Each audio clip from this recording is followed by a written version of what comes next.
ایک اللہ والے سے کسی نے اپنے مقدر کی شکایت کرتے ہوئے عرض کی کہ حضور، میں جو بھی کام کرتا ہوں وہ الٹا ہی ہو جاتا ہے۔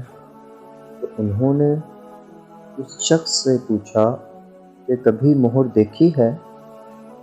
عرض کی جی دیکھی ہے۔ پوچھا یہ بھی جانتے ہو مہر پر کس طرح لکھا جاتا ہے؟ عرض کی جی جانتا ہوں، مہر پر الفاظ الٹے لکھے جاتے ہیں۔ انہوں نے پوچھا کہ میاں جانتے ہو وہ سیدھے کیسے ہوتے ہیں؟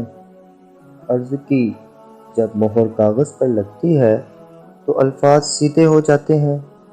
پھر آپ نے فرمایا میاں جس طرح مہر اپنی پیشانی کاغذ پر ٹیکتی ہے تو اس کے الٹے الفاظ سیدھے ہو جاتے ہیں، اسی طرح تو بھی وضو کر کے مسجد جا اور اپنی پیشانی سجدے میں رکھ، تیرے بھی الٹے کام سیدھے ہو جائیں گے۔